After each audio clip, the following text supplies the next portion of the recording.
అందరికీ నమస్కారం. Welcome to Geethasri kitchen. ఈరోజు ఈ వీడియోలో నేను మీకు మరో కొత్త స్వీట్ చేసి చూపించబోతున్నానండి. ఈ స్వీట్ ప్రిపేర్ చేసుకోవడానికి ఎక్కువ టైం కూడా పట్టదండి. చూడండి బాదుషాల్లా ఎంత జ్యూసీగా, సాఫ్ట్‌గా ఉన్నాయో. నోట్లో వేసుకోగానే వెన్నలా కరిగిపోతుందండి. ఈ స్వీట్‌కి ఎక్కువ పదార్థాలు కూడా అవసరం లేదండి. ఇంటికి చుట్టాలు వచ్చినప్పుడు ఇలా చేసి పెట్టండి. మిమ్మల్ని పొగడ్తలతో ముంచేస్తారు సుమి. అంత బావుంటుందండి. చూస్తుంటేనే నోరూరిపోతుంది కదా! లేట్ చేయకుండా ప్రాసెస్‌లోకి వెళ్ళిపోదాం రండి. ముందుగా స్టవ్ ఆన్ చేసి కడాయి పెట్టేసుకొని అందులోకి 1 కప్పు అలాగే అరకప్పు వరకి పంచదారని వేసుకోవాలండి. ఇక్కడ మనం 1:30 కప్పు పిండితో ప్రిపేర్ చేసుకుంటున్నాం కాబట్టి 1:30 కప్పు పంచదార వేసుకోవాలండి. అలాగే ఇప్పుడు ఇందులోకి 1 కప్పు అలాగే పావు కప్పు వరకి నీళ్లు వేసుకోవాలండి. 1:30 కప్పు పంచదారకి 1:15 కప్పు నీళ్లు కరెక్ట్‌గా సరిపోతాయండి. ఇప్పుడు స్టవ్‌ని మీడియం టు హై ఫ్లేమ్‌లో ఉంచుకొని ఈ పంచదార మొత్తం అంతా కూడా నీళ్ళల్లో కరిగేలాగా కలుపుకోవాలండి. స్టవ్‌ని హై ఫ్లేమ్‌లో ఉంచుకొని కరిగించుకున్నామంటే 3-4 నిమిషాల్లో పంచదార మొత్తం కరిగిపోతుందండి. ఇక్కడ నేను ఇందులోకి కొంచెం కలర్ రావడం కోసం కొంచెం కుంకుమ పువ్వు వేసుకుంటున్నానండి. నా దగ్గర కుంకుమ పువ్వు ఉంది అనేసి వేసుకుంటున్నాను. మీ దగ్గర లేకపోతే స్కిప్ చేసేయండి. కంపల్సరీ వేసుకోవాల్సిన అవసరం లేదండి.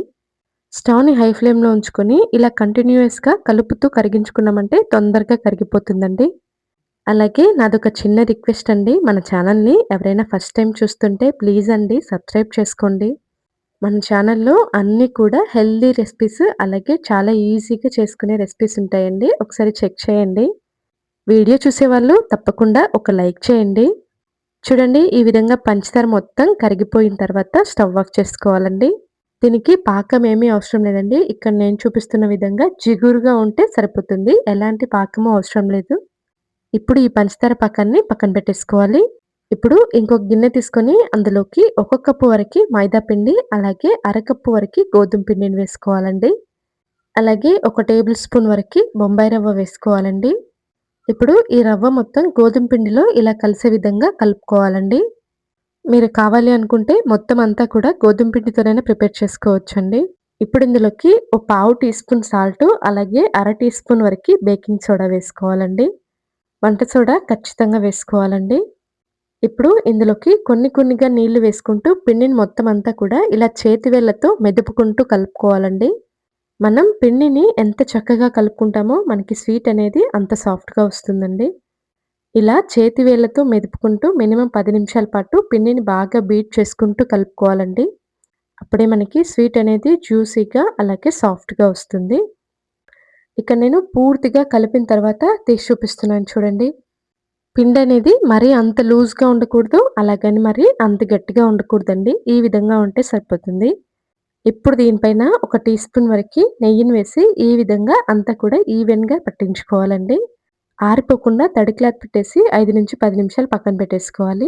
ఇక్కడ నేను మళ్ళీ 5, 6 నిమిషాల తర్వాత తీసి చూపిస్తున్నాను చూడండి. ఇప్పుడు ఈ పిండిని మళ్ళీ 2, 3 నిమిషాల పాటు ఇలా బాగా మెదుపుకుంటూ కలుపుకోవాలండి.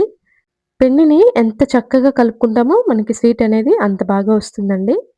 ఈ విధంగా కలుపుకోవాలండి. ఇప్పుడు ఫ్లోర్ పైన కొంచెం నెయ్యిని ఈ విధంగా అప్లై చేసుకోవాలండి.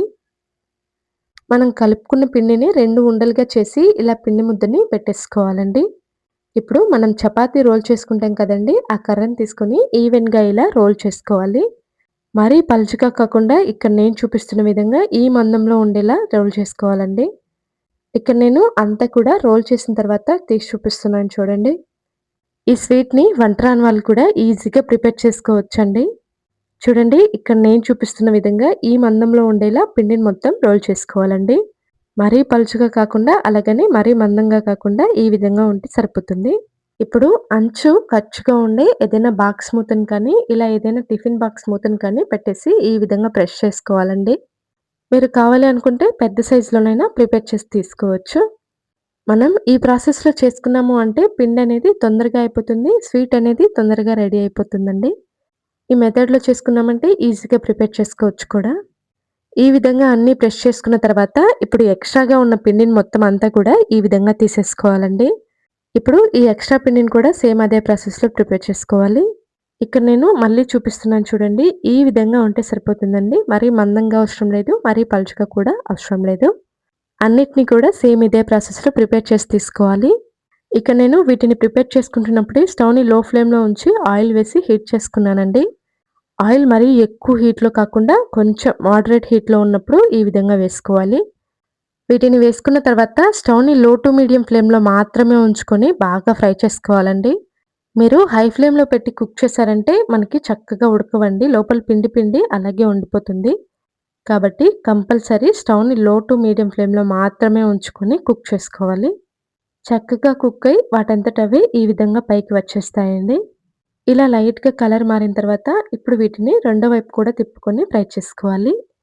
స్టవ్‌ని మాత్రం ఖచ్చితంగా లో టు మీడియం ఫ్లేమ్‌లో మాత్రమే ఉంచుకొని కుక్ చేసుకోవాలండి. అప్పుడే మనకి చక్కగా ఫ్రై అయిపోతాయి. ఇక్కడ నేను చూపిస్తున్న విధంగా లైట్‌గా కలర్ అనేది మారాలండి. ఇక్కడ నేను చూపిస్తున్న విధంగా లైట్‌గా బ్రౌన్ కలర్‌లోకి వస్తే సరిపోతుంది. ఇంకా ఎక్కువ సేపు ఫ్రై చేయాల్సిన అవసరం లేదండి. ఇప్పుడు వీటన్నిటిని ఒక ప్లేట్‌లోకి తీసుకోవాలి. ఇప్పుడు మనం ముందుగా ప్రిపేర్ చేసి పక్కన పెట్టుకున్నాం కదండీ పాకం, ఆ పాకంలోకి వేసుకోవాలండి. పాకం అనేది మరీ చల్లారిపోకుండా గోరువెచ్చగా ఉండేలా చూసుకోవాలండి. ఒకవేళ చల్లారిపోతే స్టవ్‌ని మీడియం ఫ్లేమ్‌లో ఉంచుకొని 2 నిమిషాల పాటు ఉంచి స్టవ్ ఆఫ్ చేసుకొని ఈ విధంగా వేసుకోవాలండి. పాకం లైట్‌గా వేడిగా ఉంటే 10 నిమిషాల్లో ఇవి అబ్జర్వ్ చేసుకుంటాయండి.